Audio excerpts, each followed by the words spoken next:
So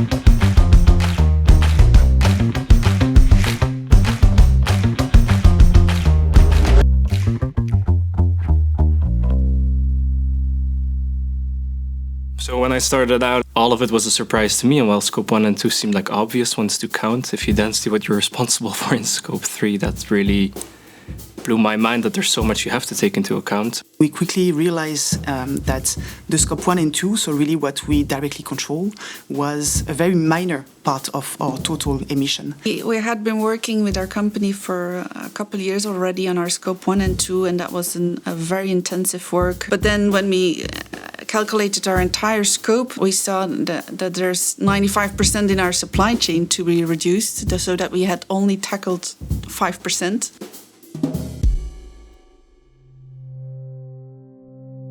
For decades, all companies have looked at performance through financial performance. It takes time to really, for people to start shifting their perspective of a good business, not only through financial performance, but also through the lenses of sustainability. And so this journey, it's basically, and I think that's where we have the biggest challenge, to change those type of habits and to deconstruct some beliefs as well. It's going to be more expensive. That's procurement that should work on it. We don't want to change suppliers because we've been working with them, we know they're good, and that's a risk for business if we change suppliers. Those type of beliefs we need to deconstruct and to really make sure that people understand the why we are doing that, what is the value for the company. At the beginning, we defined our top emitting suppliers. We directly came to the fact that those were the suppliers that had products with animal origin. It was huge what had to be done. The major obstacle we had at the start was just moving through the different leadership management levels, where you have to explain to everyone what you're actually trying to achieve. And then you have to convince them that the way you think is the right way to do it.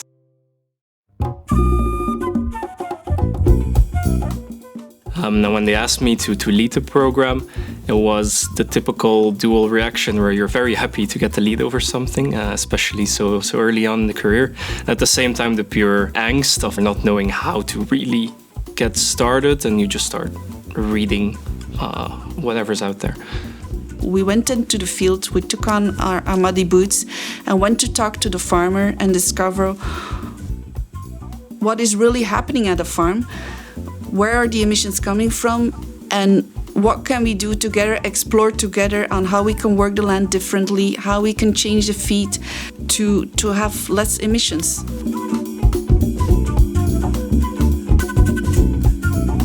It's really creating a relationship with your supply chain and your farmer, and I think it's a very beautiful evolution that we're, due to this sustainability topic, we're actually redesigning the supply chain and rethinking the way we should be working. When we select a supplier, we ask them some questions to be able to rank them into their carbon maturity level. And this ranking is then used as a multiplying factors into the total business score that we have for the specific suppliers. It helps us to basically make sure that we embed green and the level of maturity in their climate journey into the selection of the suppliers. What we did with the maturity assessment was getting to a point where we were able to rank suppliers from A to E on what level they are in line with the requirements that we set for ourselves to reach climate goals.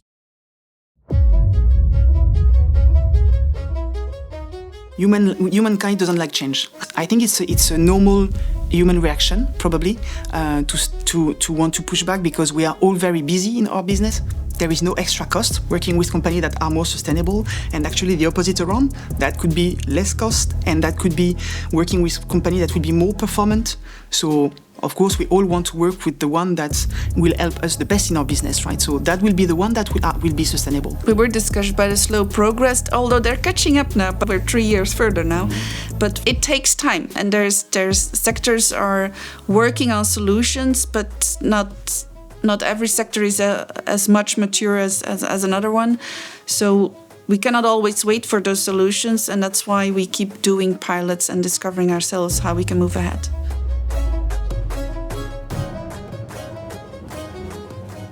For farmers, it takes up to 5 to 8 years to get the results of certain measures that you take. So we need to evolve towards a more long-term relationship with our farmers and a whole lot more transparency in the chain.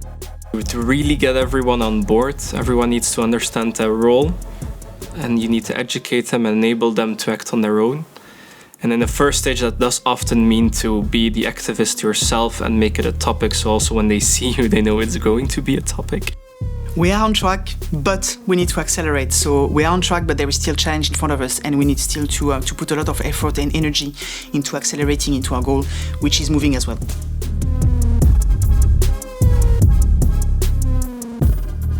It looks like a mountain to climb, but cut the elephant in pieces and take one step at a time, and every step is an important one. It's easier to get started than you think it is. The first step does not need to be perfect.